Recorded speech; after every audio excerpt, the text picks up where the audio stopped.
ረብስ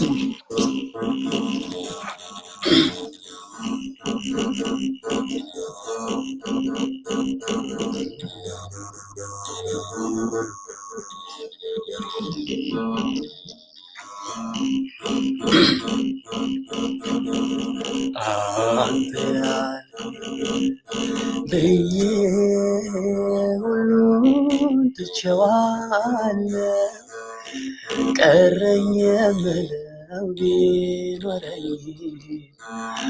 አምላኬ ካንተ ጋር ቸሩ ካንተ ጋር አንተ ያልከው ላይ ቀር ይሁን ያልከው ሊሆን መጠበቅ ሲገባኝ ሕግና ፈቃድክ ታዲያ ለምን ይሆን ያስጨነቀኝ? ታዲያ ለምን ይሆን ያስጨነቀኝ? ከእንግዲህ በኋላ እኔ አልጨነቅም ለበጎ ነውና ቢሆን ባይሆን እጠነክራለሁ አንተ አለህ እጠነክራለሁ አንተ አለህ አድርጌው ቆየሁኝ እኔነት የለኔ ፍጹም ሞኝነት ነው ያሳለፍኩት ወኔ ዛሬ ግን ለቀኩኝ ማየት ችሏለኝ ዛሬ ግን ለቀኩኝ ማየት ችሏለኝ የማታንቀላፋ እረኛዬ ያለ ላልጠብቅ ራሴ ወጣው ከመዳፍ መግቦት ግብር ነው ስራ እንደልማድ መግቦት ግብር ነው ስራ እንደልማድ ሁሉንም አይቼ እንደማይሆንልህ የፈጠርከውን እንድትረከበኝ አንተ ያልከው ይሁን ብዬ ተማረኩ የፈቀድከው ይሁን ብዬ ተማረኩ የፈቀድከው ይሁን ከእንግዲህ በኋላ እኔነቴና የለንም ላመና እንዳንተ ቸር አባት አናገኝም ሌላ እንዳንተ ቸር ንጉሥ አናገኝም ሌላ አንተ ባትቸኩልም መቼም አዘገይም የሮጠ እንኳን ቢሆን ጭራሽ አይቀንም በአንተ ዘንድ ኩናቴ ምክንያት አለው በአንተ ዘንድ ኩናቴ ምክንያት አለው እሳትና ፍትፍት በማይለየው እጄ ስጎርስ ኖሬያለሁ እሳትን ወድጄ ማስተዋል እንደማይ አትጥፋ ከልጄ ማስተዋል እንዳገኝ አትጥፋ ከልጄ እጄም ብቻ አይደለም አይኔም ብዙ ስቷል የሚያየውን ሁሉ እንደራሱ ቆጥሯል የማየውን ባይኔ ለካ ያንተዋል የማየውን ባይኔ ለካ ያንተዋል አንድ ቀን አልመሸ አንድ ቀን አልነጋ በኔ ፍልስፍና ብዙ ዘመን ለኔ ከሶብኛልና እባክህ ሳይመሽ ስራኝ እንደገና እባክህ ሳይመሽ ስራኝ እንደገና ብዬ ሁሉ ትቼዋለሁ ቀረኝ የምለው ቢኖረኝ አምላኬ ካንተ ቸሩ ካንተ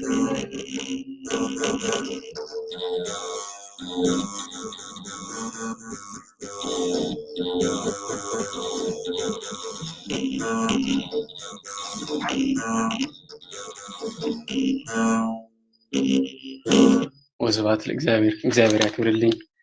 እግዚአብሔር ያክብርልኝ። አሜን አሜን አሜን። ዝማሬ መላእክትን ያሰማልን። ሐኖሲ እግዚአብሔር ያክብርልን፣ አገልግሎትን ይባርከው ይቀድሰው። በጣም እናመሰግናለን። እግዚአብሔር ያክብርልን። አሜን አሜን። እሺ ያዳምጣል። እሺ እሺ ወንድሜ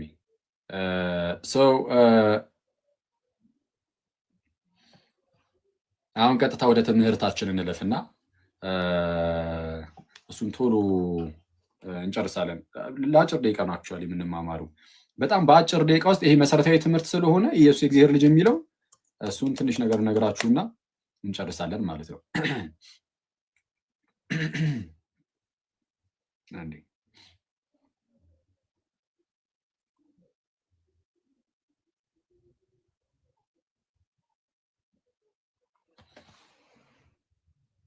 ማን ላጥፋው ኮሜንቱን።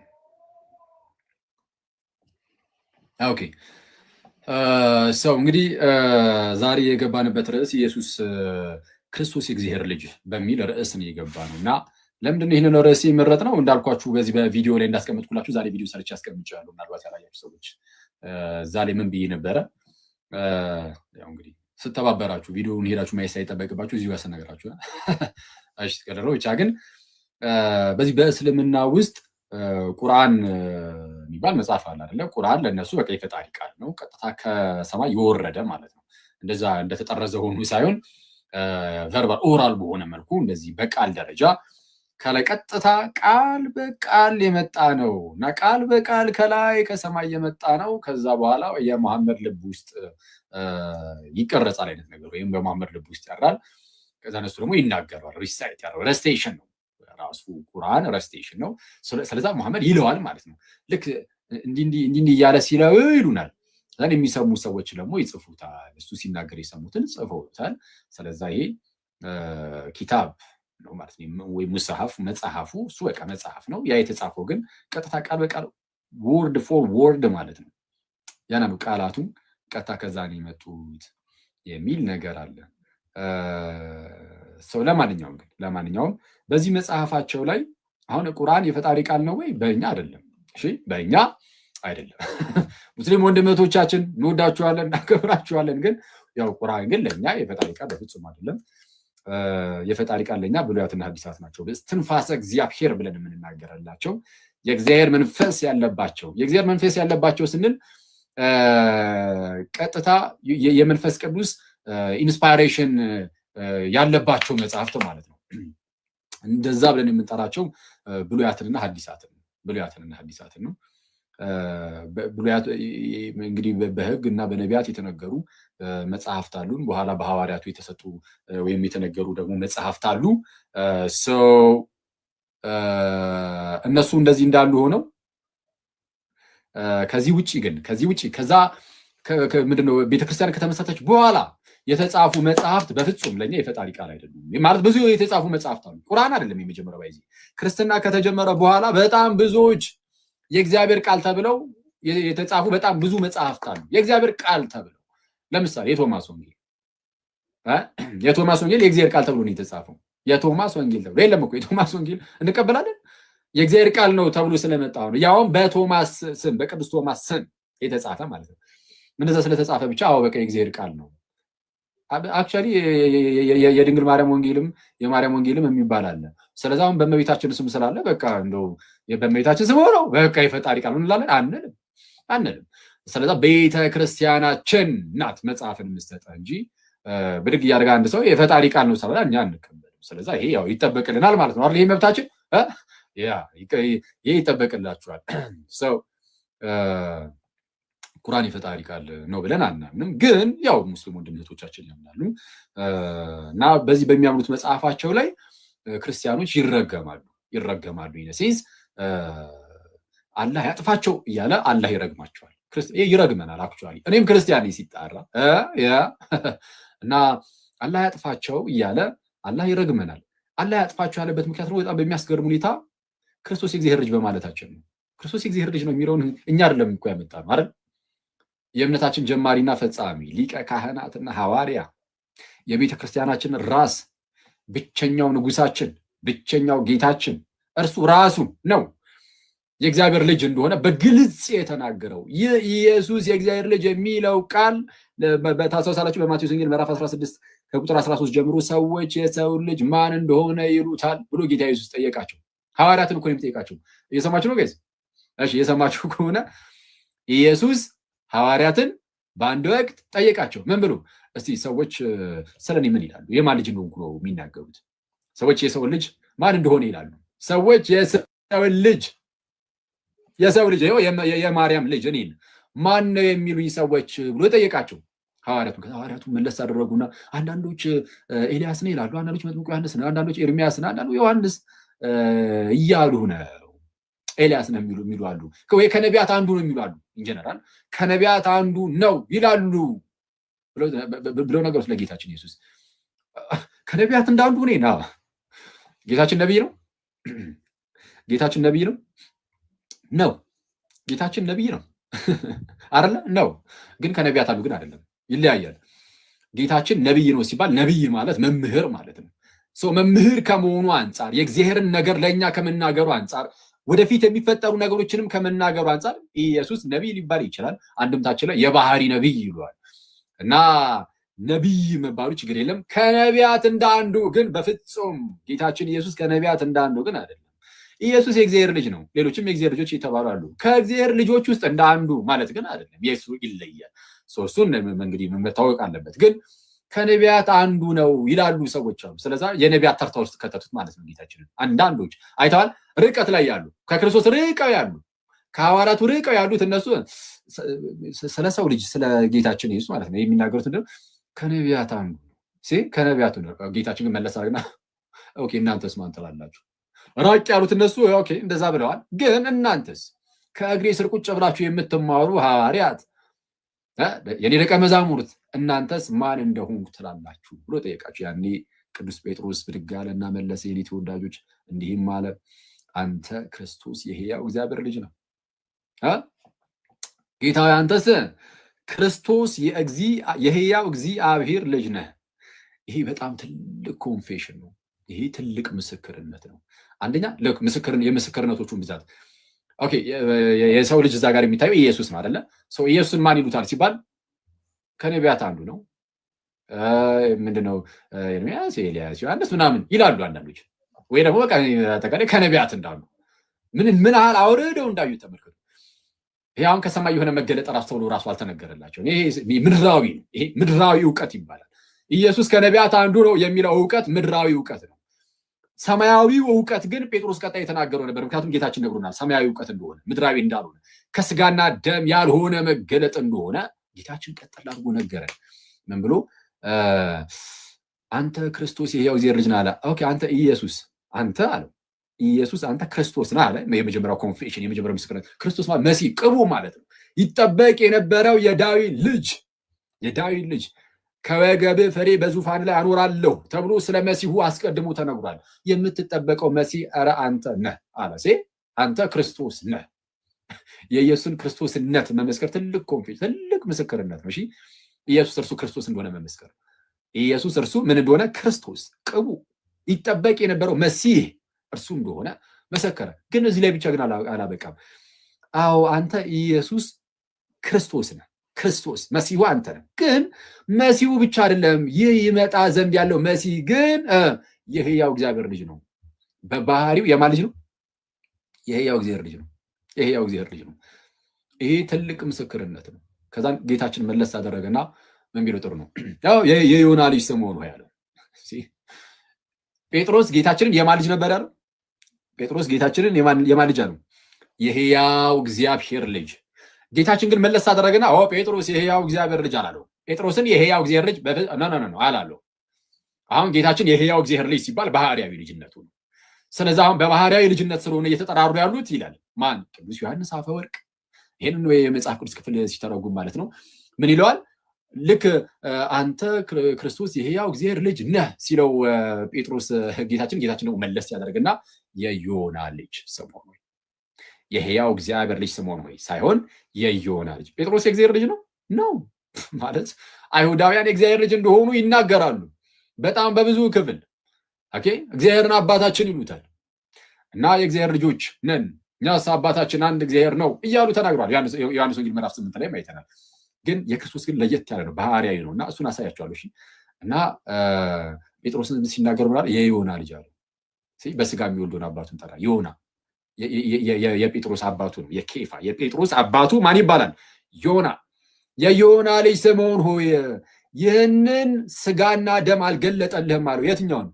አንተ ክርስቶስ የሕያው እግዚአብሔር ልጅ ነህ የሚለውን ይህንን ስጋና ደም አልገለጠልህም፣ ይህንንስ በሰማይ ያለ አባቴ እርሱ ገለጠልህ እንጂ። አንተ ጴጥሮስ ነህ፣ በዚች ዓለት ላይ ቤተ ክርስቲያኔን መሰረታለሁ፣ መንግስቴን መሰረታለሁ። ቤተ ክርስቲያን የክርስቶስ መንግስት ናት። መንግስቴን መሰረታለሁ። ኢየሱስ መንግስት አለው። ባይዚ እዚህ ምድር ላይ ኢየሱስ መንግስት አለው። ንጉስ ነው ኢየሱስ። ኢየሱስ ንጉሳችን ነው። በዚች ዓለት ላይ ቤተክርስቲያኔን እመሰርታለሁ ማለት መንግስቴን እመሰርታለሁ እንደማለት። ልክ ቆላሲስ ምዕራፍ 1 ቁጥር 13 ላይ ወደ ፍቅሩ ልጅ መንግስት አፈለሰን ይላል አይደል? ወደ ፍቅሩ ልጅ መንግስት አፈለሰን ይላል። ያፈለሰን ወደ ቤተክርስቲያን ወደ ፍቅሩ ልጅ መንግስት አፈለሰን። ዝቅ ብሎ ቁጥር 18 ላይ እርሱም የአካሉ ማለትም የቤተክርስቲያን ራስ ነው ይላል። እርሱም ይላል ክብር ሁሉ ለእርሱ ይሁንና የሰማይም የምድርም ጌታ ፈጣሪ ብቸኛው ገዢ ጌታችን ኢየሱስን ማለት ነው። እርሱ የአካሉ ይልና ማለትም የቤተ ክርስቲያን ራስ ነው ይላል። ራስ ነው። ስለዛ ልክ ኤፌሶን ምዕራፍ 1 ቁጥር 23 ላይ እንደተነገረው ለቤተክርስቲያን ራስ እንዲሆን ሰጠው ይላል። ሁሉን ከእግሩ በታች ካስገዛለት በኋላ ለቤተክርስቲያን ራስ እንዲሆን ሰጠው። እርሷም ሁሉን በሁሉ የሚሞላ ሙላቱ ናት ይላል። ቤተክርስቲያን ማለት ነው። ለቤተክርስቲያን ራስ እንዲሆን ሰጠው። ሁሉን ከእግሩ በታች ካስገዛለት በኋላ ለቤተክርስቲያን ራስ እንዲሆን ሰጠው። ስለዛ ንጉስ እንዲሆን ለማን? ለቤተክርስቲያን መንግስቱ ናት። ወደ ፍቅሩ ልጅ መንግስት አፈለሰን ማለት ወደ ቤተክርስቲያን አፈለሰን፣ ጨመረ፣ ወደ አካሉ ጨመረ። ጋይስ እናንተ አሁን ክርስቲያን ወንድምቶቼ በጌታችን በክርስቶስ ኢየሱስ አካል ውስጥ ናችሁ። በጌታችን በክርስቶስ ኢየሱስ መንግስት ውስጥ ናችሁ ማለት ነው። መንግስት ውስጥ ነን ማለት ነው። ስለዚህ አሁን በመንግስት ውስጥ ስንኖር በመንግስት ውስጥ ምን አለ? ንጉስ አለ። ንጉስ የሌለበት ምንድን ነው? መንግስት የለም። ያለ ንግስና መንግስት አለ? የለም። መንግስት አለ፣ ንጉስ አለ። በዚች መንግስት ውስጥ ስትኖሩ ንጉሳችሁ ክርስቶስ ነው። ለንጉሱ ባሪያ ተገዥ ሆነን ነው የምንኖረው። የእግዚአብሔር ልጆች ብቻ አይደለንም፣ በዚህ ባሪያም ጭምር ነን። ጳውሎስም ጴጥሮስም የክርስቶስ ባሪያው እያሉ ይጽፈውልናል። ጴጥሮስ የክርስቶስ ባሪያ የመሆን ጳውሎስ የክርስቶስ ባሪያ የመሆን ይላል እና ጴጥሮስ የክርስቶስ ባሪያ ነኝ ካለ እኛማ እንዴት? ስለዛ ንጉሳችን ክርስቶስ ነው እና ቤተክርስቲያኔን መሰርታለሁ ሲል መንግስቴን መሰርታለሁ እያለ አንተ ጴጥሮስ ነህ፣ በዚች ዓለት ላይ መንግስቴን ቤተክርስቲያኔን እሰራለሁ፣ የገሃነም ደጆች አይችሏትም ብሎ ተናገረው። አሁን እዚህ ላይ አንድ ነገር እዩ። በዚህ ዓለት ላይ ቤተክርስቲያንን እሰራለሁ የሚለውን ቅዱስ ዮሐንስ አፈወርቅም አንተ ክርስቶስ የሕያው እግዚአብሔር ልጅ ነህ የሚለው የጴጥሮስን ኮንፌሽን ማለቱ ነው ይላል። ስለዚህ የጴጥሮስ ምስክርነት ጌታችንም ይህንን ስጋና ደም አልገለጠልህም በሰማይ ያለው አባቴ ገለጠልህ እንጂ ተብሎ የተነገረለት ያ ክርስቶስ የሕያው እግዚአብሔር ልጅ የሚለው ምስክርነት ለቤተ ክርስቲያን መሰረት እንኳን ተብሏል። በዛ ላይ ነው ቤተክርስቲያን የምትመሰረተችው ተብሏል። እንዲህ ያለ እምነት ነው ያለን። ይሄንን እምነት መከራ አይችልም አንድ ክርስቲያን። ቁርአኑ ግን ምን ይላል? አላህ ያጥፋቸው ብሎ ይረግማቸዋል ክርስቲያኖች ብሎ ይህንን በማመናቸው ቁርአኑ ከመምጣቱ ከ600 ዓመት ገደማ በፊት ነው ጌታችን ይህንን በግልጽ ያስተማረው። ታዲያ ከ600 ዓመት በፊት የተሰጠውን የጌታችንን የፈጣሪያችንን ትምህርት አንክደው ነገር አንክደው አንሸፍነው አንከልለው አናስወግደው ያንን ትምህርት በመያዝ ግን ትረገማለህ። አይተዋል። ኦኬ እሺ፣ ችግር የለም። ከኛ የሚጠበቀው ምንድን ነው?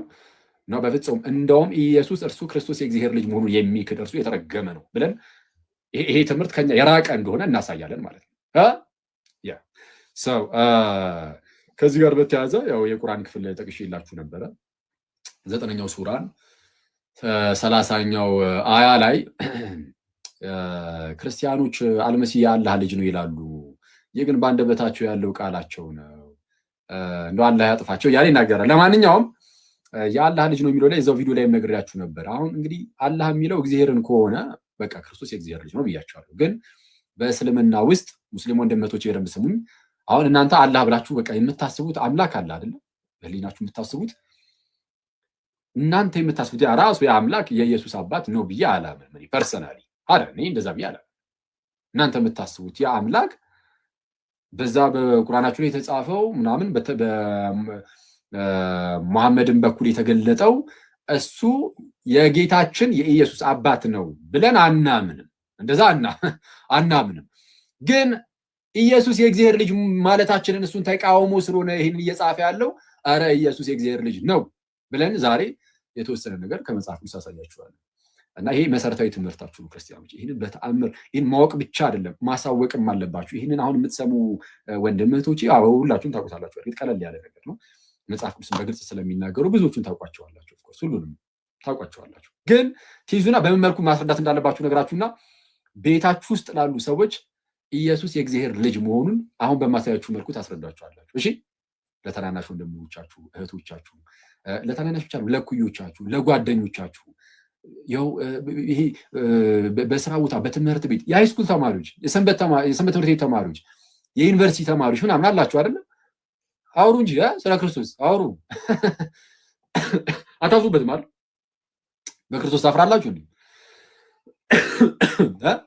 ታፍራላችሁ በክርስቶስ? በክርስቶስ አታፍሩም። በክርስቶስ የሚያፍር ቢኖር ጌታችን በክብር በመጣ ጊዜ በአባቱ ፊት ያፍርበታል። ስለዛ ማንም ክርስቲያን አያፍርም በክርስቶስ። ስለዛ ስለ ክርስቶስ አውሩ። ኢየሱስ የእግዚአብሔር ልጅ የሆነ ቀላል አድርጋችሁ ጀምሩ። ለምሳሌ እዚህ እንማማር የለ እሷን ዝም በደንብ አድርጋችሁ ትይዙና አሁን ሰጣችሁን ትንሽ አጭር ነገር የ10 ደቂቃ 15 ደቂቃ ነገር ሰጣችኋለሁ። 10 ደቂቃ 15 ደቂቃ በቃ አለቀ። እሷን እናንተ ቀልጠፍ አድርጋችሁ ትይዟትና እኔ ስለማንዛዛባችሁ እሷን ያዝ ታደርጉና ዝም ብለህ ለምሳሌ ቀስ አድርገህ ተናግሯለህ። እኔ የምልህ ኢየሱስ ግን ወልድ ነው ምናምን ሲባል አብ ወልድ መንፈስ ቅዱስ እንላለን። ወልድ ኢየሱስ ነው። ወልድ ማለት ልጅ ነው። ስለዚህ ልጅ ከተባለ የአብ ልጅ ነው፣ የእግዚአብሔር ልጅ ነው። የእግዚአብሔር ልጅ ነው ሲባል እንዴት እንደሆነ ግን እኮ እንደዚህ እየተማማርን አየህ ከዚህ አንጻር ነው እኮ ተብሎ ደስ ይላል ምናምን ብለህ ቀለል አድርገህ ነገር የሆነ ትምህርት አስመስለህ አትስጠው። አንዳንድ ሰው ትምህርት ምናምን ሲመስለው ያው በሚያሳዝን ሁኔታ አእምሯችንም እየፈዘዘብን ስለመጣ እንደዛ ትምህርት ሳታስመስል የሆነ ቀለል አድርገህ ፍሬንድሊ የሆነ አድርገውና ምንም አይነት ነገሮችን እንደምታወራው ግን በክብር እንደዛ አድርገህ በቃ ኢየሱስ የእግዚአብሔር ልጅ መሆኑን ቀለል አድርገህ ንገረው ፕሊዝ። በጌታ ይሄንን አድርጉ ሁላችሁም። እሺ እንደው በእግዚአብሔር እኔም አደርጋለሁ። በዙሪያ እንደዚህ አይነት ሰዎች ሲያጋጥሙ ኢየሱስ የእግዚአብሔር ልጅ መሆኑን በደንብ የማይረዱ ሰዎች ሳገኝ አደርገዋለሁ። እግዚአብሔርን በቃ እኔ በእናንተ ፊት ቃል ገብቻለሁ። ስለዚህ እኔ እንደዛ አደርጋለሁ። በዙሪያ ያሉ ሰዎች ምናምን ካጋጠሙኝ አደርገዋለሁ። እናንተም ግን አድርጉት። ትምህርት ቤት የሃይስኩል ተማሪ ቆንጂት ካለሽ አንበሳው፣ አንተም የግቢ ተማሪዎችም እንዳልኳችሁ ሰንበት ትምህርት ቤት ላይም እናንተ እንኳን ታውቁታላችሁ ተስፋ አደርጋለሁ። ሌሎቻችሁም በመስሪያ ቤት ደረጃም ያላችሁ መስሪያ ቤት ቢሮአችሁ ውስጥ ምናምን ምን ችግር አለው? ቀለል አድርጋችሁ የሰውን ሃይማኖት እንዳትነቅፉ፣ ሳትነቅፉ ምናምን ሳትሳደቡ፣ ቀልብ ውስጥ በሌላ ሃይማኖት አትቀልዱ። አያስፈልገንም። እንደዛ ሳናደርግ እምነታችንን ቀስ አድርገን እና በዛ ውስጥ አሁን ይሄ የምትናገሩት የእግዚአብሔር ቃል ስለሆነ ስለ ክርስቶስ ስለሆነ ሳይታሰብ እናንተ እኮ በቃ ዝም ብላችሁ እናንተ በቃ ማድረግ ያለባችሁን ብቻ አድርጉ። በዚህ ውስጥ ግን መንፈስ ቅዱስ ምናልባት የነዛ ሰዎች ልብ ውስጥ ይሰራል። ክርስቲያንም ከሆነ ስለ ኢየሱስ ማሰብ እንዲጀምር ሊያደርገው ይችላል። የመጀመሪያው ሂደት እሱ ነው። ለክርስትናችን ስለ ክርስቶስ ማሰብ እንድንጀምር ያደርጋል። ከዛም ስለ ክርስቶስ ባሰብን ቁጥር ወደ እሱ መቅረብ፣ እርሱ መውደድ፣ እርሱ ማፍቀር በእኛ ውስጥ እየበዛ ሊሄድ ይችላል። ይህንን ማድረግ የሚችለው ራሱ ሰውየው አይደለም፣ መንፈስ ቅዱስ ነው። ግን ሰውየው ግን ማለት መንፈስ ቅዱስ በውስጡ የክርስቶስን ፍቅር እንዲያፈስበትና የክርስቶስን ፍቅር እንዲያበዛበት ግን ሰውየው ደግሞ ምን ማድረግ አለበት? ልቡን ክፍት ማድረግ አለበት። እና እንደዛ እንዲሆን አድርጉ። በእምነት ውስጥ የሌለ ሰውም በኤርሲያን ውስጥ የሌለ ሰውም ቢሆንም መንፈስ ቅዱስ ወደ ኤርሲያን እንዲመጣ ወደ ክርስቶስ አካል እንዲመጣ ወደ ጌታችን እንዲመጣ ሊያደርገው ስለሚችል ቀስ አድርጋችሁ እንደዛ አድርጉ። ስለዚህ ከራሳችሁ ተርፋችሁ የሌላው መድረስ አለባችሁ ማለት ነው። እሺ፣ ስለዚህ ይህንን እምነታችንን የተወሰነ ነገር ልበላችሁ። ስለዚህ እንዳልኳችሁ ነው። ይሄ መከባበሩ ምናምን አለ። ሙስሊሞችን የሚጠላል ከጠላን ከኛ በላይ እግዚአብሔርን ያላወቀው የለም። በቃ እግዚአብሔርን አናውቀውም ማለት ነው። ከጠላን ሙስሊሞችን የሚጠላ ካለ በቃ ገና ነው፣ እግዚአብሔርን አላወቀም፣ ስሜታዊ ክርስቲያን ነው ማለት ነው። ስሜታዊ ሆነን ልንናገር የምንችላቸው ነገሮች ይኖራሉ፣ ግን ስሜታዊ ሆነን ልንናገር የምንችላቸው ነገሮች ሊኖሩ ይችላሉ፣ ግን ስሜታዊያን መሆን ግን የለብንም። እሺ፣ ስሜታዊያን ስሜቱ ሙሉ በሙሉ ተቆጣጥሮ ሙስሊሞችን እስክጠላ ድረስ በፍጹም መሆን የለበትም። ይህንን ካደረግ ጸብ ከእግዚአብሔር ጋር ነው የሚሆነው። ይኸውላችሁ የሬት ወዳጆች፣ የሆነ ነገርን ለመውደድና ለመጥላት መጀመሪያ እግዚአብሔር ያንን ነገር ይወደዋል ይጠላል ብላችሁ ጀምሩ። ከዛ ጀምሩ እግዚአብሔር የሚጠላውን ነገር ጠሉት። እግዚአብሔር የሚወደውን ነገር ብጠላ ግን የእግዚአብሔር ቁጣ በአንተ ላይ ሊመጣ ይችላል። ስለዛ በተአምር እንዳናደርገው በጣም መጠንቀቅ አለብን። ስለዛ እንዳንጠላ የሆነ አሁን ለምሳሌ ሙስሊሞች አሁን በተለያየ በአንድም በሌላ ምክንያት የሆነ በግርግሩ ምንም እየተነሳ የሆነ ነገር የሚያናድድ ነገር ሲያደርጉ ካያችሁ ጥላቻ የእነሱን መጥላት በውስጣችን በጣም እየነገሰ እንዳይሄድና ሰይጣን ያችን ቀዳዳ አድርጎ ከገብቶ ደግሞ የጥላቻ መንፈስ ነው ውስጣችን እንዳይበክለውና እንዳይዘራብን ለእነሱ መጸለይ። ስንጸልይላቸው አንጠላቸው፣ ስራቸውን ግን ልንጠላው እንችላለን። ስራ ሊጠላ ይችላል። የማንም ክርስቲያን ሆኖም ኃጢአትን የሚሰራ ካለ ይጠላል ስራው። ሰዎች ግን አይጠሉ። እግዚአብሔር ሰዎችን ይወዳል። ምን ያህል ወደዳቸው ሙስሊሞችን እግዚአብሔር ካላችሁኝ ብቸኛውን ብቸኛው ልጁ ኢየሱስን እስኪሰጣቸው ድረስ ለእነሱም እኮ ነው የሰጠው ክርስቶስን። አንቀበልም ብለው ሪጀክት አደረጉ፣ ገፉት። ፈጣሪ እግዚአብሔር እንዲህ ግፍት አደረጉት እንጂ ዞር አድርግልን ልጅህን አንፈልገውም አንተንም አንፈልግም አሉት እንጂ እግዚአብሔር ለሙስሊም ወንድመቶቻችንም ልጁ ኢየሱስን ልኮላቸዋል። ስለዚህ ይህንን የላከላቸውን ኢየሱስን ደግሞ እንዲቀበሉት ልንጸልይ ይገባል። ጥላቻ ግን ከኛ ይራቅ። ስለዚህ ጥላቻ መኖር የለበትም፣ ማክበር አለብን። የምናደርጋቸውን ነገሮች ሁሉ በትህትና በፍቅር በየዋህነት ልናደርግ ይገባል። ይህ ግን ይሄ በዕለት ተዕለት ኑሯችን ያለው ይሄ መቻቻሉ መከባበሩ ይሄ ግዴታ ነው አይደል? ያስፈልጋል። ፕሊዝ በጌታ እዚህ ምድር ላይ መሬት ላይ ልክ ስትኖሩ ሙስሊሞችን አይታችሁ አሁን በተለያየ አጋጣሚ በሚዲያው በሚነሱ ግርግሮች ምክንያት ለነሱ የሆነ ጥላቻ ነገር ማሳየት እንዳትጀምሩ እንደው በጌታ እንዳንጀምር። ይሄ ነው በጣም የሚያስፈራው። እኔ ፕሮቴስታንቲዝም ላይም ስሰራ ክርስቶስን በጣም የሚያስፈራኝ አንዱ ነገር ይሄ ነው። ፕሮቴስታንቲዝም ስህተት ነው። በቃ አለቀ። እኔ እንደዛ ብዬ ነው እንደዛ ብለን የምናምነው እና እዛ ላይ በጣም ስንሄድበት ትምህርቱ ላይ ግን የኛ የራሳችን ግን ጭንቅላታችን እነሱ ወደ መጥላት እየተቀየረ እንዳይሄድ ብዬ በጣም ነው የምፈራው እና እንደዛ መሆን የለበትም። በጣም መጠንቀቅ አለብን። እሱን ለመጠበቅ ጸልዩ ማለት ለነሱ ለምሳሌ ለፕሮቴስታንቶች መጸለይ ወንድሞቻችን ናቸው፣ እህቶቻችን ናቸው፣ ልንጸልይላቸው ይገባል። በተለይ ብዙዎቹ ታውቃላችሁ ምን ያህል ምስኪኖች የዋሆች እንደሆኑ። ስለዛ በተቻለ አቅም ለነሱ መጸለይ መለመን። ልክ ስትጸልዩላቸው አጠሏቸው። ሳጠሏቸው ምንፍቅናውን ብቻ በመጥራት እንደውም እነሱን ወደ ክርስትና ወደ ክርስቲያን ለማምጣት መስራት ትጀምራላችሁ። ይሄ ነው ሲያም ሆነ ይህ መከባበሩ መፋቀሩ ግን ክርስቶስ ላይ እንድንደራደርበት አያደርገን። በፍጹም አይቻልም። እሱ ገና ለገና መቻቻል መፋቀር እሱ አለ። እንደዛ መከባበሩ ምናምን አለ። ስለዛ በቃ ኢየሱስ የእግዚአብሔር ልጅ አይደለም ምናምን ቢሉም በቃ ይወዱ እስቲ ተዋቸው አንልም። እንደዛ አንልም። መከባበሩ ምናምን መቻቻሉ ስላለ ኢየሱስ የእግዚአብሔር ልጅ አይደለም ብሎ አንድ ሙስሊም ወጥቶ ቢናገር በቃ ይበር ችግር የለም እንቻለው በእኛ ይለፍ አንልም። እንደዛ አይቻልም። እሺ የምናልፋቸው ነገሮች አሉ፣ የማናልፋቸው ነገሮች አሉ። የምንሞትለት ነገር አለ፣ የማንሞትለት ደግሞ ነገር አለ። በማንሞትለት ነገር ዝም ብለን ራሳችን ሄደን እንትን አናደርግም። የምንሞትለት ነገር ግን አለ። ጌታችን እንሞትለታለን። ኢየሱስ የእግዚአብሔር ልጅ አይደለም ቢል ስህተት ነው። ኢየሱስ እርሱ ክርስቶስ የእግዚአብሔር ልጅ ነው እንላለን። እንዲህ ብለህ መስዋዕት ሰማዕትነት ቢመጣ ራሱ ይቆጠርልሃል።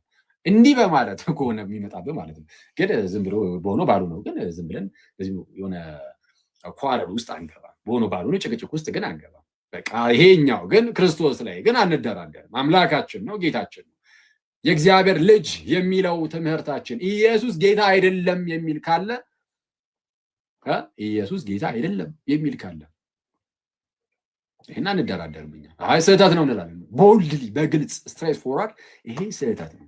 ኢየሱስ የእግዚአብሔር ልጅ እንደሆነ ከሚያምን በቀር ዓለምን የሚያሸንፍ ማን ነው ተብሎ ተነግሮን፣ እንዲህ ተብሎ ተነግሮን አብና ወልድን የሚክድ እርሱ የክርስቶስ ተቃዋሚ ነው ተብሎ በግልጽ ተነግሮን፣ አሁን እንደዚህ ሲሉ የምናመቻች ከሆነ እኛ በጣም አደጋ ውስጥ ነው ያለ ነው ማለት ነው። ስለዛ ስንመልስ አታክ አናደርግም።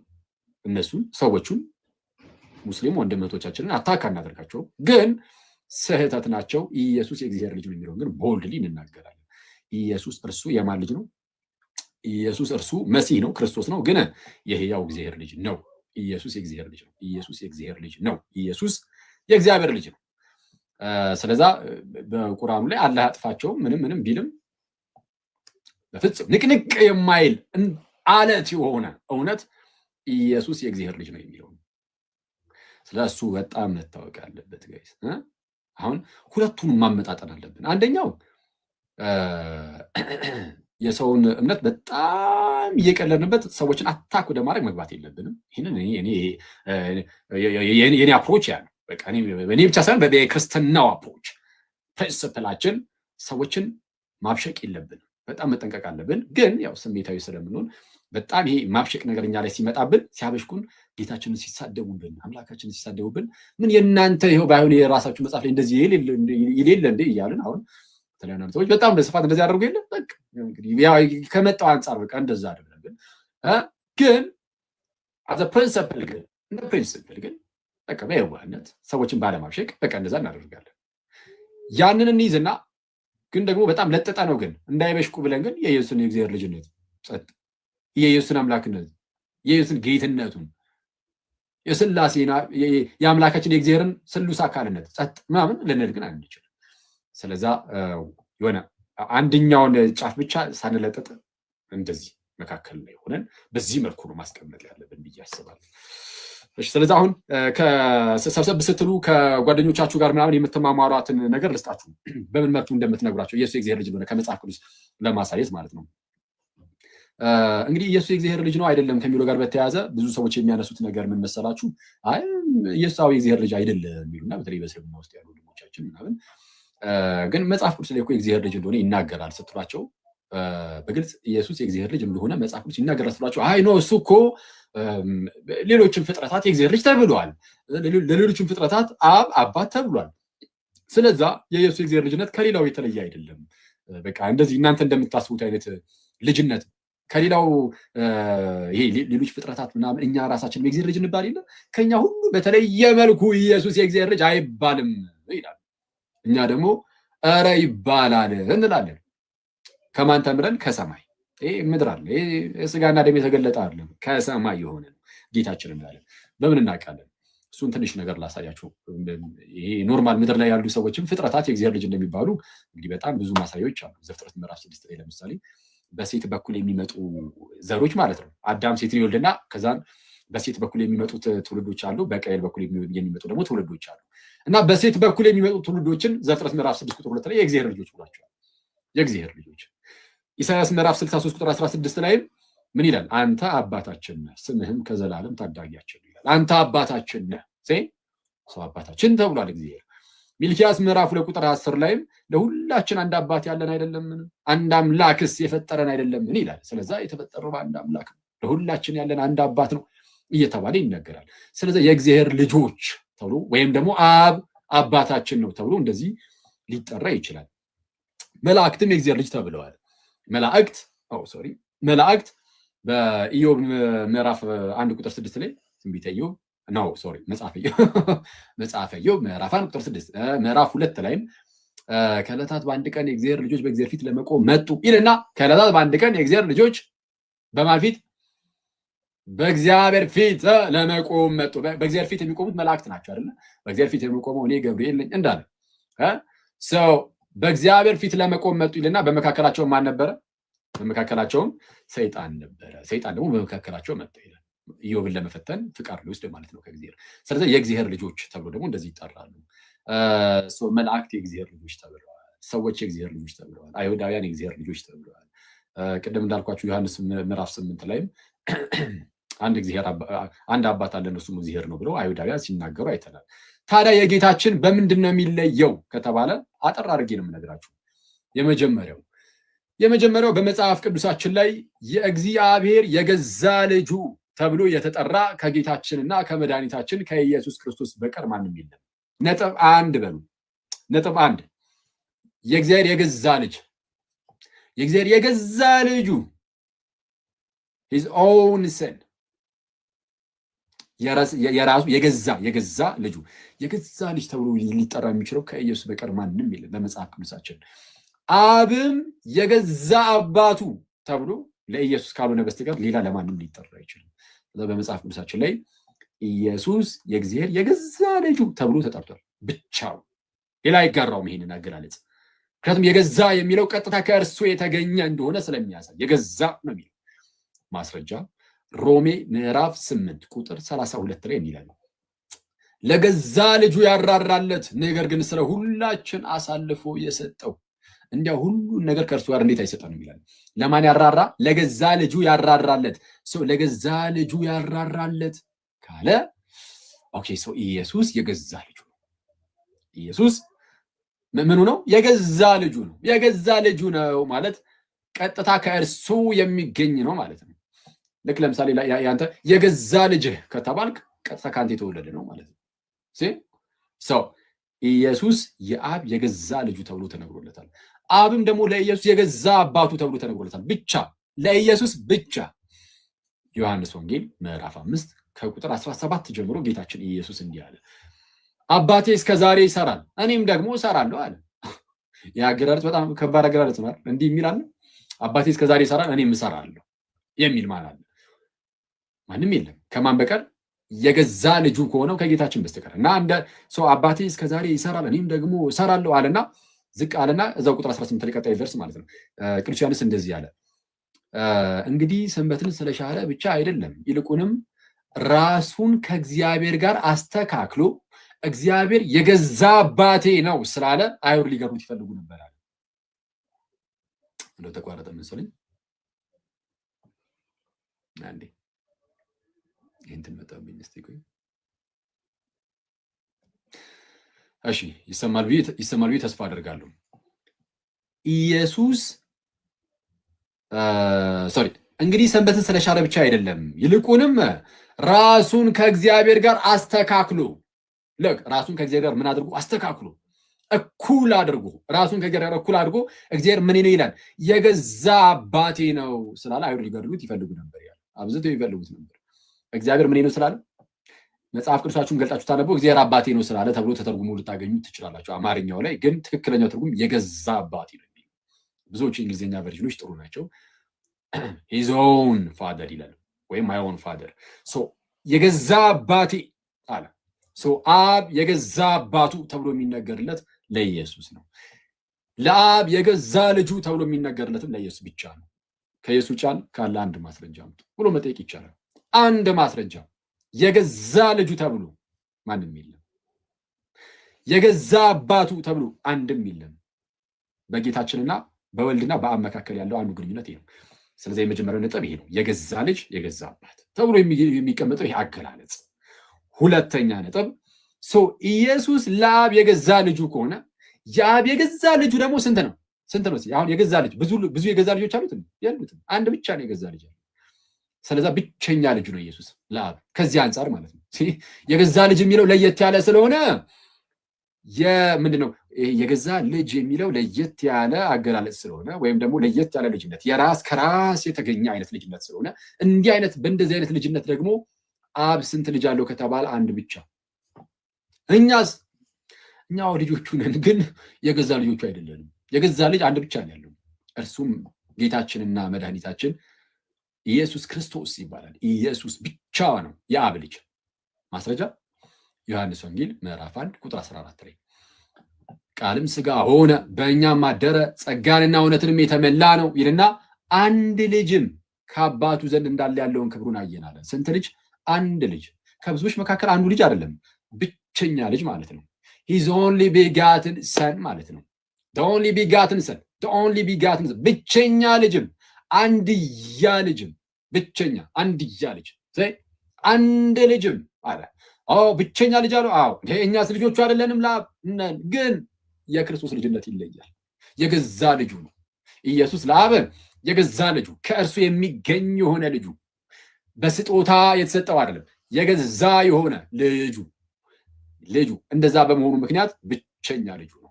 ተጨማሪ ማስረጃ ዮሐንስ ወንጌል ሰው ምዕራፍ 1 ቁጥር 18 ላይ ከቁጥር 17 ጀምሮ ሕግ በሙሴ ተሰጥቶ ነበረ፣ ጸጋና እውነት ግን በጌታ በኢየሱስ ሆነ ይልና መቼም ቢሆን እግዚአብሔርን ያየው አንድስ እንኳ የለም፣ በአባቱ እቅፍ ያለ አንድ ልጁ እርሱ ግን ተረከው ይላል።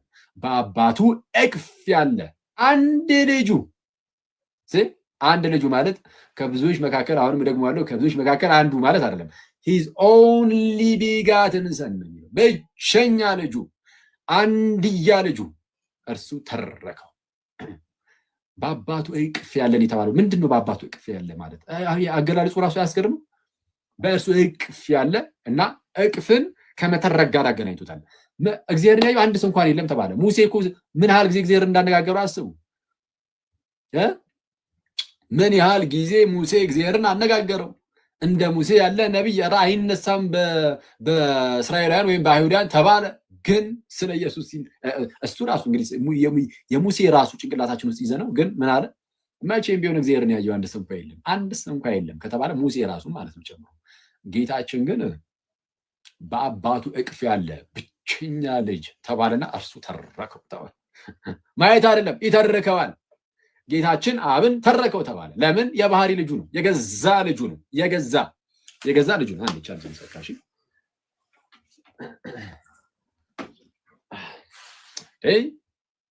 ሰው ብቸኛ አንድያ ልጁ ነው። ተጨማሪ ማስረጃ ዮሐንስ ወንጌል ምዕራፍ 3 ቁጥር 16 ጌታችን እንደዚህ አለ።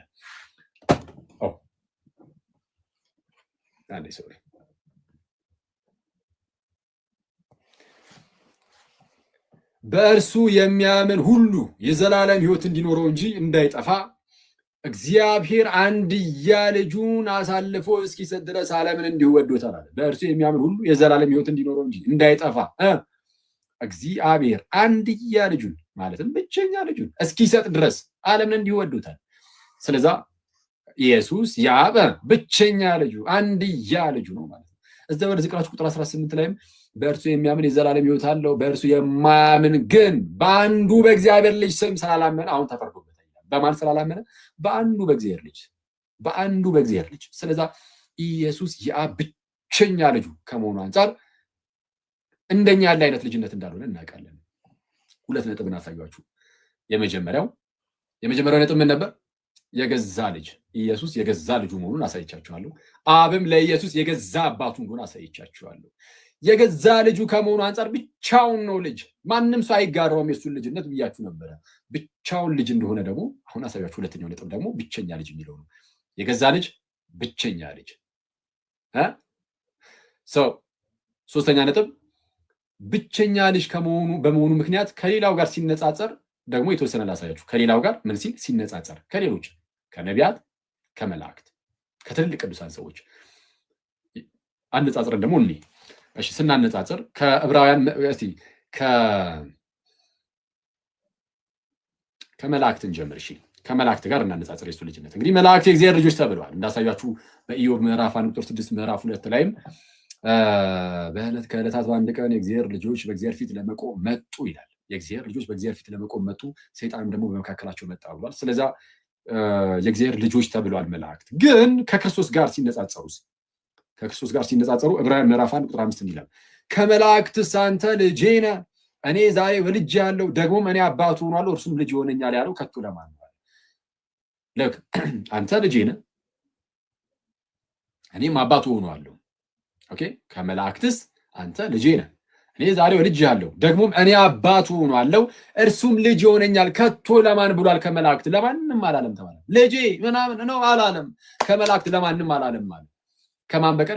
ከክርስቶስ ጋር የሚያነጻጽረው። እሺ መላእክትን እዚህ ክፍል ላይ መላእክትን ከክርስቶስ ጋር እያነጻጸረው የእግዚአብሔር ልጅ ከሆነው ከጌታችን ኢየሱስ ለማን ብሏል? ከመላእክትስ አንተ ልጄ ነህ፣ እኔ ዛሬ ወለድኩ፣ እኔ አባቱ ሆናለሁ፣ እርሱም ልጅ ይሆነኛል ከቶ ለማን ብሏል? ለማንም እኮ አላለም። ይሄንን እኮ ልጁ ኢየሱስ ብቻ ነው እኮ የያዘው አለ። ስለዛ ኢየሱስ ልጅ ሲባል አብረው መላእክት ከክርስቶስ ጋር ልጅ አይባሉ። ለመላእክት መች ተባለላቸው ተባለ። አየህ አስወጣቸው መላእክትን። ኢየሱስ ልጅ ሲባል መላእክት አብረው ቅዱስ ሚካኤል፣ ቅዱስ ገብርኤል አብረው ልጅ አይባሉ ከክርስቶስ ጋር። የክርስቶስ ልጅነቱ ይለያል። ስለዛ ምን አለ ቀጠል አድርጎ ደግሞም በኩሩን ወደ ዓለም ሲያገባ በኩሩን ልጁን ወደ ዓለም ሲያገባ በስጋ ወደ ዓለም ገብቶ የለ ጌታችን ልጁ በስጋ ወደ ዓለም ገባ። እሺ ሲያገባ የእግዚአብሔር መላእክት ሁሉ ለእርሱ ይስገዱ ይላል።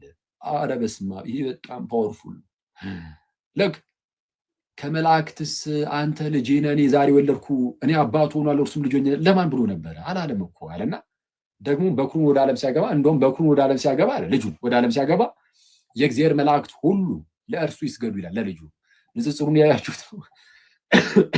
ኢየሱስ የእግዚአብሔር ልጅ ነው። መላእክት የእግዚአብሔር ባሪያ ናቸው። ከልጅነት አንጻር ሲነገር አብሮ ልጅ አይባሉም መላእክት።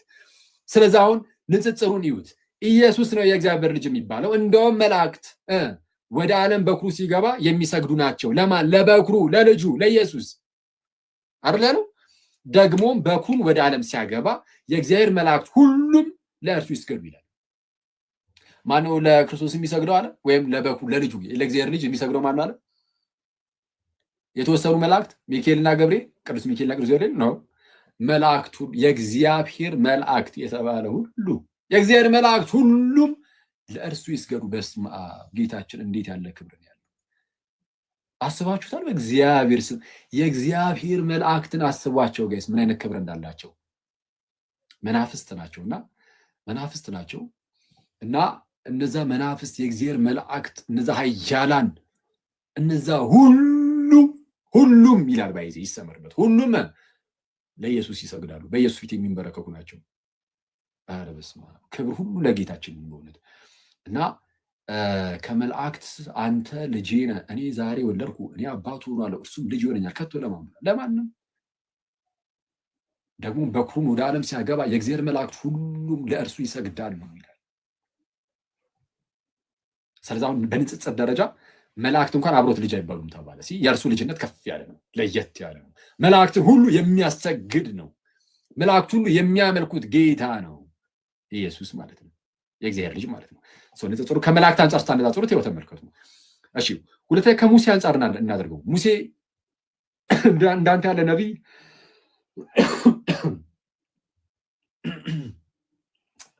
አይነሳም የተባለለት ነው እና እንደርሱ ያለ ነቢይ አልተነሳም ተብሎ የተነገረለት ነው። ሙሴ በአይሁዳውያን ዘንድ ትልቅ ቦታ አለው። ከእርሱ ጋር ስናነጻጽረው ዕብራውያን እዛው ምዕራፍ 3 ቁጥር 5 ላይ ያነጻጽሯል ጳውሎስ። አሁንም ሙሴስ በኋላ ስለሚነገረው ነገር ምስክር ሆኖ ሙሴስ በኋላ ስለሚነገረው ነገር ምስክር ሊሆን በቤቱ ሁሉ እንደ ሎሌ ወይም እንደ ባሪያ የታመነ ነበረ። ማን? ሙሴ በኋላ ለሚመጣው ነገር ምስክር ሊሆን እንደታመነ ሎሌ እንደ ሎሌ የታመነ ነበረ። እንደ ሎሌ እንደ ባሪያ የታመነ ነበር። ክርስቶስ ግን እንደ ልጅ በቤቱ ሁሉ ላይ የታመነ ነው።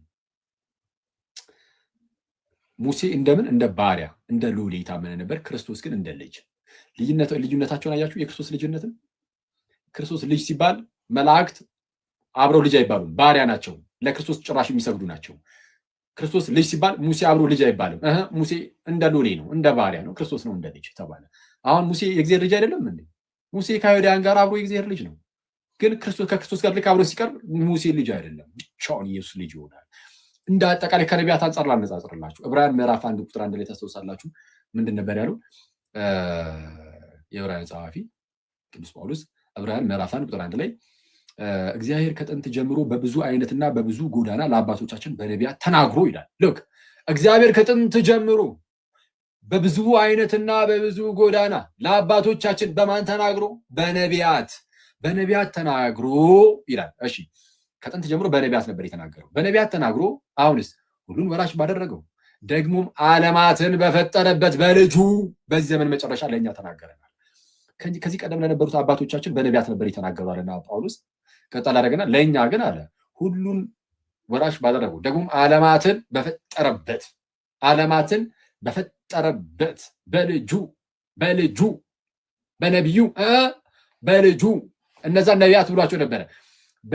ምንድነው? በነቢያት ተናግሮ ብሎ ነበረ። በነቢያት ተናግሮ አለና ከነቢያት ሲለየው ልጁ ነውና ለየት አድርጎ ዓለማትን በፈጠረበት በምኑ? በነቢዩ በፍጹም በልጁ አለ። በልጁ ከነዛ ጋር አብሮ ነቢይ አይባልም። እነዛ ነቢይ ብሎ ይነጥላቸዋል። ኢየሱስን ግን ልጅ ብሎ ይነጥለዋል። ስለዛ የክርስቶስ ልጅነት እንደ ማንኛውም ነቢይ ልጅነት ያለ በፍጹም አይደለም። የገዛ ልጅነት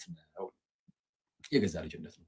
ስለዚህ ያውም ደግሞ የልጅነት ዓለማትን የፈጠረበት በመሆኑ ምክንያት ልጅነቱ ከመቼ ጀምሮ ነው? ይህ ልጅ መቼ የነበረ ነው? መቼ የነበረ ነው? ይህ ልጅ ዓለማትን የፈጠረው በእርሱ ከሆነ አክቹዋሊ ቃሉ ዘመናትን ይላል። ኤዮንስ ነው የሚለው። ቅዱስ ዮሐንስ አፈወርቅ ይህንን ይይዝና ኦኬ ዘመናትን የፈጠረበት ይላል። ጊዜያትን ዘመናትን በፈጠረበት በልጁ ይላል። ጊዜ እንኳን የተፈጠረው በልጁ ነው። በልጁ ጊዜ ከተፈጠረ እንግዲያውስ ልጁ ከጊዜም ቀደም ብሎ ነበር። ስለዛ ልጁ ወልድ ከጊዜ ውጭ ነው። ከጊዜ ውጭ ከሆነ ደግሞ የተፈጠረ አይደለም። የተፈጠረ ቢሆን ጊዜ ውስጥ ይገባል። ምክንያቱም መፈጠር ከተጀመረ ጊዜ አብሮ ያኔው ስለሚጀምር ማለት ነው። በዚህ ጊዜ ተፈጠረ ስለሚባል ኢየሱስ የመጀመሪያው ፍጡር ቢሆን ኖሮ አርዮሳውያን እንደሚሉት ሙስሊሞች አለ። ሙስሊሞች ሲጀመር የመጀመሪያው ፍጡር ነው ማለት ነው። እነሱ አሁን ባለፈው የመጣ ሰው ነው ብቻ ነው የሚሉት። ነብዩ ሆኖ በቃ አሁን ባለፈው የዛሬ 2000 ዓመት ብቻ ህልውና ነው የጀመረ። ከነሱ ቀደም ከሙስሊሞች ቀደም ብሎ ግን አርዮስ ተነስቶ ነበር። አርዮስ የተሻለ ነው። አርዮስ ምን አለ? አይ የተሻለ ነው ስላችሁ ከዛ አንፃር ማለት ነው። አስቀድሞ የነበረውን ህልውና ቢያንስ ያውቃል እንጂ አርዮስም የተረገመ መናፍቅ ነው እና እርጉም መናፍቅ ነው። እሺ እና አርዮስ ምን ይል ነበረ? መጀመሪያ አብ ኢየሱስን ፈጠረ። ኢየሱስን ከፈጠረ በኋላ ዓለማትን ፈጠረ፣ ሌሎችን ፍጥረታት ሰማይን ምድርን ፈጠረበት ይላል። ቅዱስ ዮሐንስ አፈወርቅ ግን ይህንን ጥቅስ ያዝ ያደርግና ኦኬ ምንድነው ዘመናትን ፈጠረበት ይላል፣ ጊዜን ፈጠረበት ይላል። ጊዜን እግዚአብሔር ጊዜን የፈጠረው በልጁ ከሆነ ልጁ ከጊዜ ቀደም ብሎ ነበረ። ስለዛ ከጊዜ ውጪ ነው። ከጊዜ ውጪ ከሆነ በዘላለም ውስጥ ያለ ነው። በዘላለም ውስጥ ከሆነና ጊዜያቱም የተፈጠሩት በልጁ ነው ከተባለ ልጅነቱም የዘላለም ነው። ልጅነቱ ዘላለማዊ የሆነ ልጅነት ነው። ስለዛ ክርስቶስ የእግዚአብሔር ልጅ ነው ሲባል ቃል እንደመሆኑ ነው።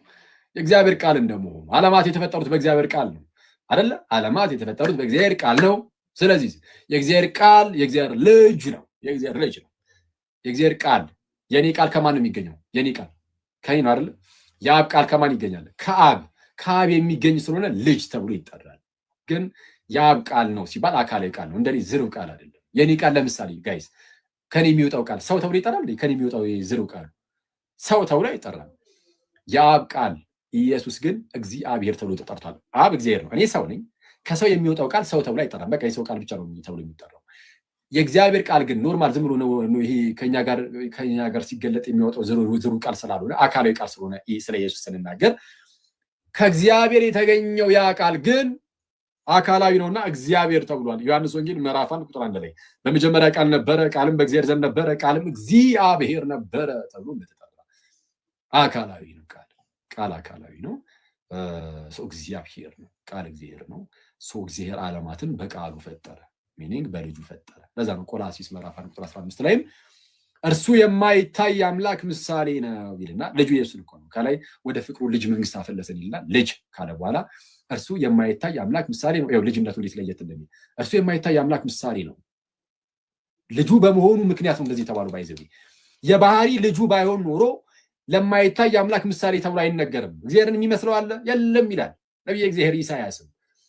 እግዚአብሔርን የሚመስለው ማንም የለም ይላል። ኢየሱስ ግን የማይታይ አምላክ ምሳሌ ነው ተባለ። ለምን? የገዛ ልጁ ስለሆነ።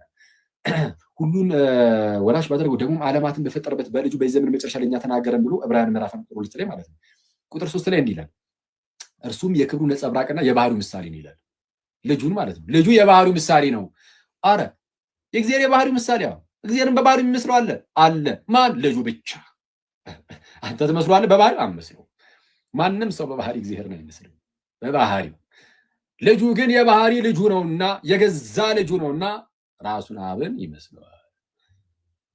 የባህሪው ምሳሌ የክብሩ ነጸብራቅና የባህሪው ምሳሌ ሆኖ ሁሉን በስልጣኑ ቃል እየደገፈ ኃጢአታችንን በራሱ ካነጻ በኋላ በሰማያት በግርማው ቀኝ ተቀመጠ ይላል። ስለዚህ ቆላስይስ 1:15 ላይ እርሱ የማይታይ አምላክ ምሳሌ ነው ይልና የሚታየውም የማይታየውም በሰማይም ያለው በምድርም ያለው ልክ ያው እርሱ ይልና ጌታችን ነው። ልጁን የማይታይ አምላክ ምሳሌ የማይታይ አምላክ ምሳሌ የተባለው ልጁ ስለሆነ ነው ብያቸዋለሁ። የገዛ ልጁ ስለሆነ ነው ብያቸዋለሁ እንጂ እግዚአብሔርን በምንም አንመስለው።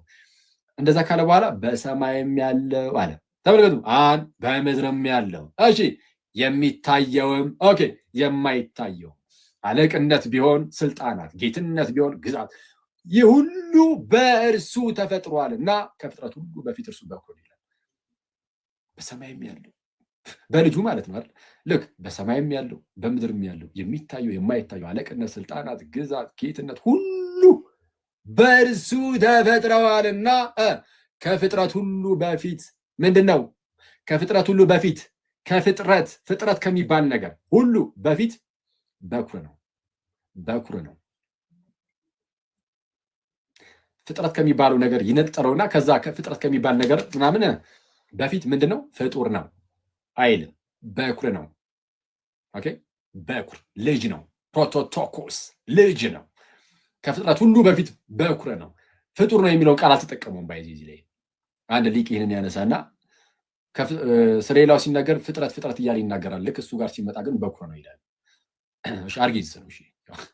አርጊንስን ተሳቀ ነው የምንጠቅሰውና በተለይ እዚህ እና ለዛ ነው ዝም ቢያንድ ሊቅ ብዬ ላልፈው የነበረው። ኤኒዌይስ ከፍጥረት ሁሉ በፊት ምንድነው? በኩር ነው። የተወለደ ነው። ስለዛ ልጅነቱ ከፍጥረት ምናምን በፊት ፍጥረት ውስጥ ጊዜ የለም አለ።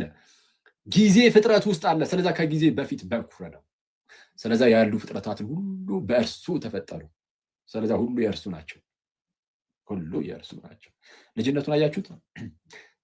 ሰው ይህንን አራተኛ ነጥብ አድርጋችሁ ብትይዙ ጥሩ ይመስለኛል። የትኛውን?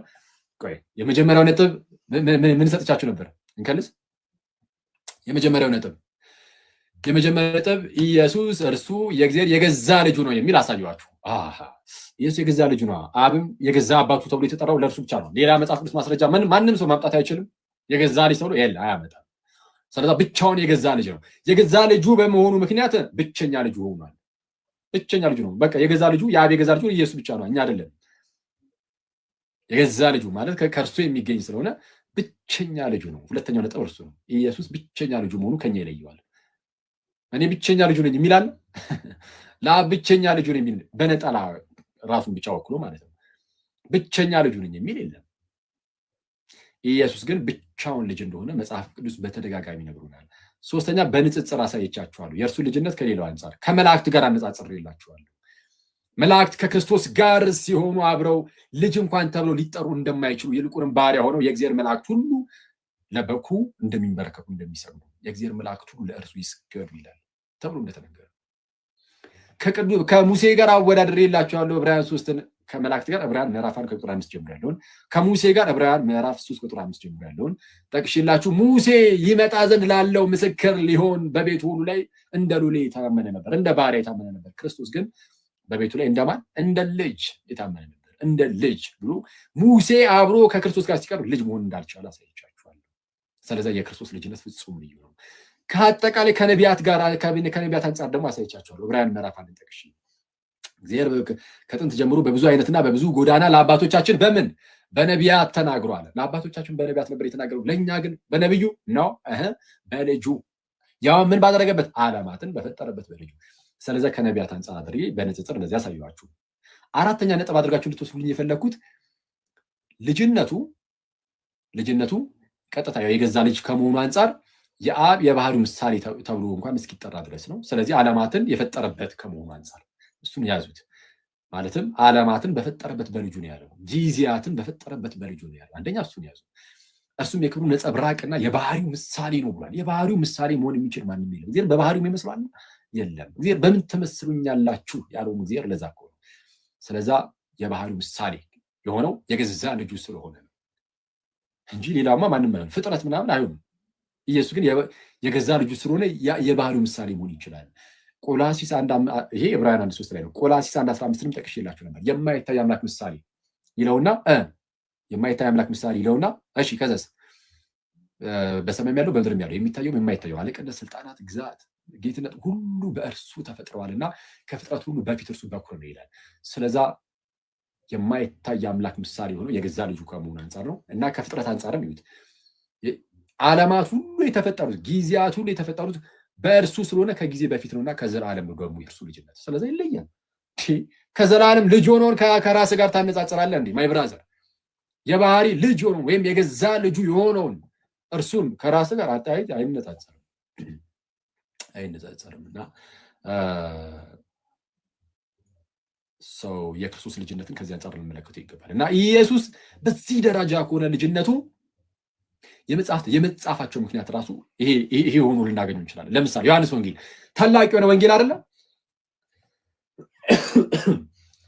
ኢየሱስ የእግዚአብሔር ልጅ የሚለውን ሰዎች እንዲያምኑ ተብሎ የተጻፈ ነው። ዮሐንስ ወንጌል ማስረጃ ዮሐንስ ወንጌል ምዕራፍ 20 ቁጥር 31 ላይ ኢየሱስ እርሱ ክርስቶስ የእግዚአብሔር ልጅ እንደሆነ ታምኑ ዘንድ አምናችሁም በስሙ ሕይወት ይሆንላችሁ ዘንድ ይህ ተጽፏል አለ። ወንጌሉ የተጻፈው እኮ አለ ዮሐንስ ኢየሱስ እርሱ ክርስቶስ የሕያው እግዚአብሔር ልጅ እንደሆነ እንድታምኑ አምናችሁም ደግሞ በስሙ ሕይወት ይሆንላችሁ ዘንድ ይህ ተጽፏል አለ። ስለዛ የተጻፈው የወንጌል መጽሐፍ እንኳን ምክንያት ነው። ታዲያ እንደማንኛውም ዝም ብሎ ልጅ ከሆነ የወንጌል መጽሐፍ እንኳን ምክንያት እስኪሆን ድረስ ይሆናል? አይሆንም። አክሊል የእግዚአብሔር ልጅ እንደሆነ እንድታውቁና በስሙ ሕይወት እንዲሆንላችሁ ይሄ የተጻፈው ሊባል ነው እንዴ? አይባልም። ኢየሱስ የገዛ የአብ ልጅ ነው። ይህንን ማመን ደግሞ ሕይወት ነው። ከዚህ ሕይወት የሚነጥለን ደግሞ አንዳች አይኖርም። ያ ከዚህ ሕይወት ሊነጥለን የሚችል ማን ነው? ከዚህ ሕይወት ምክንያቱም ኢየሱስ የእግዚአብሔር ልጅ እንደሆነ ማመን በስሙ ሕይወት እንድናገኝ የሚያደርገን ነው። ይህንን የሚቃረን ካለ ሕይወትን የሚቃረን ነው። ሕይወትን የሚቃረን ነው። ስለዛ ይህንን ልብ ልንለው ይገባል። ስለዛ በዚህ ምክንያት ኢቨን አንድ ሰው መዳን ሲፈልግ ለመጠመቅ አስቀድሞ ይሄኛው እንደ ፕሪኮንዲሽን ይጠይቃል። ኢየሱስ የእግዚአብሔር ልጅ እንደሆነ ታምናለህ ተብሎ መጠየቅ አለበት ማለት ነው አይደል? እንደዛ ነው። ለምሳሌ በሐዋርያት ሥራ ምዕራፍ 8 ላይ ኢትዮጵያዊ ጃንደረባ የኢሳያስን መጽሐፍ እያነበበ በሰረገላ ሲሄድ ሳለ እሺ ፊልጶስ ያገኘዋል። መንፈስ ቅዱስ ፊልጶስን ይልከዋል ወደ እርሱ ይልከውና ታሪኩን ታውቁታላችሁ። የኢየሱስ ወንጌልን ሰበከለትና ሲሄዱ ውሃ አገኘ። እነሆ ውሃ እንዳልጠመቅ የሚከለክለኝ ምንድር ነው አለ። እነሆ ውሃ እንዳልጠመቅ የሚከለክለኝ ምንድን ነው አለ ኢትዮጵያዊ ጃንደረባ። ከዛ ፊልጶስ መለስ አደረገና ምን አለ? ኢየሱስ የእግዚአብሔር ልጅ እንደሆነ ካመንክ ተፈቅዶልሃል። ካመንክ ተፈቅዶልሃል አለ። ኢየሱስ የእግዚአብሔር ልጅ እንደሆነ አምናለሁ አለ። ካመንክ ተፈቅዶልሃል አለ። ሶሪ ካመንክ ተፈቅዶልሃል ሲለው ምን አለ? ኢየሱስ የእግዚአብሔር ልጅ እንደሆነ አምናለሁ። ስለዚህ ለመጠመቅ እንደ ፕሪኮንዲሽን እንኳን ሆነ ኢየሱስ የእግዚአብሔር ልጅ ነው የሚለውን ማመን ማለት ነው። ስለዚህ ይሄ የስብከት ሳይቀር ርዕስ ሆነ ማለት ነው። ምን ሆነ ይሄ ነገር? ኢየሱስ የእግዚአብሔር ልጅ የሚለው የስብከታችን ሁሉ ርዕስ ነው። የስብከታችን ቁንጮ ነው። ቅዱስ ጳውሎስ አሳዳጅ ነበር እንደምታውቁትና ክርስቲያኖችን ያሳደደ የነበረ ነው። የመጀመሪያው ሰማዕቱ ቅዱስ እስጢፋኖስ ተወግሮ በሞተ ሰዓት የተርሴሱ ሳውል ወይም ጳውሎስ የምንለው ማለት ነው። ቅዱስ ጳውሎስ በጣም የምንወደው አባታችን መምህራችን ጳውሎስ በሰዓቱ ወደ ክርስትና ስላልመጣ አንድ ጎበዝ ተብሎ ተጠቅሷል። እዛ ጋር የገዳዮቹን ልብስ ይዞ ይተባበር ነበር በእስጢፋኖስ መሞት እና አውግስትን ምን ይላል? እንደውም እዛ ላይ እስጢፋኖስ ይጸልያል፣ ጌታ ሆይ የሚያደርጉትን አያውቁምና ይቅር በላቸው ብሎ ጸልዮ አልነበረ? ያ የእስጢፋኖስ ጸሎት ያ በጥበብ የተሞላው በእግዚአብሔር ጸጋ የተሞላው ሰው ማለት እንደዛ ተብሎ ተገልጾለታል። እስጢፋኖስ እና ይኸው በሳውል ላይ ይታያል ይላል። የሚያደርጉትን አያውቁምና ይቅር በላቸው ጌታ ሆይ ብሎ ጸልዮ አልነበረ? ሳውልን ጌታችን ከዛ ውስጥ ይወስዳል። በደማስቆ ክርስቶስ ኢየሱስ ያገኘውና ሳውል ሳውል ስለምን ታሳድደኛለህ? ጋይስ ክርስቲያኖችን ማሳደድ ኢየሱስን ማሳደድ ነው። ክርስቲያኖችን ማሳደድ የተከበረ ሕዝብ ነው።